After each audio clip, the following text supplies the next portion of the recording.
the flood of donations from the financial sector going to, presidential candidates. And of course, Barclays has been a big contributor, especially to Mitt Romney's campaign, but also to Barack Obama's campaign. Danny, tell us a little bit about how much money they've raised.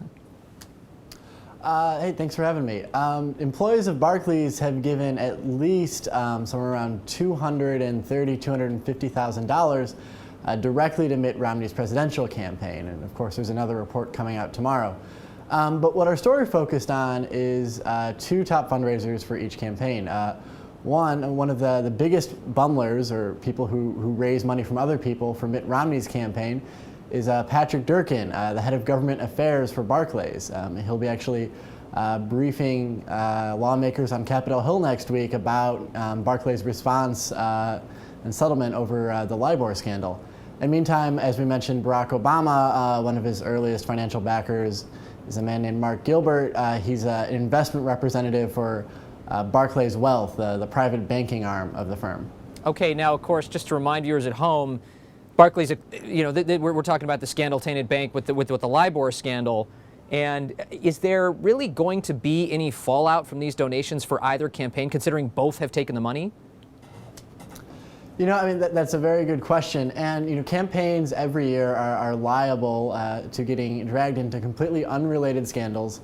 Because they're collecting money from such diffuse donors. Exactly. For instance, President Obama earlier this year had to return about $200,000 raised by a fugitive from Mexico. But the difference here is that I mean, everything going on right now with Barclays, I mean, there is a Justice Department investigation.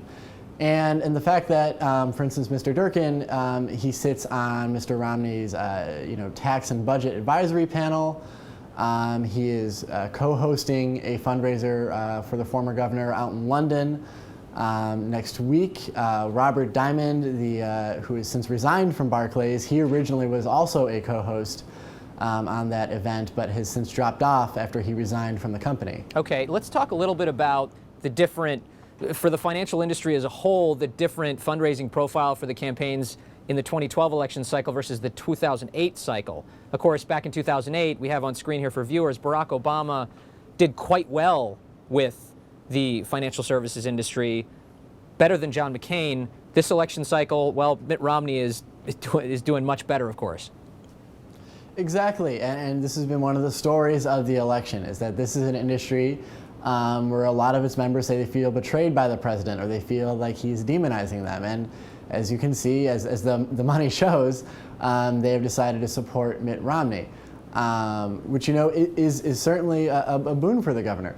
But the one risk, I guess, that comes with this is that one of the attacks Mitt Romney is facing right now, fairly or unfairly, is that Democrats are trying to portray him as this, sort of ex-corporate raider, this man who's way too comfortable with Wall Street types, and drawing his funds from this sector of the economy or associations like this. I guess the risk is that Democrats could seize on something like this and try to use this as ammunition, and like I said, fairly or unfairly. Great, Danny. Thank you so much for joining us this morning.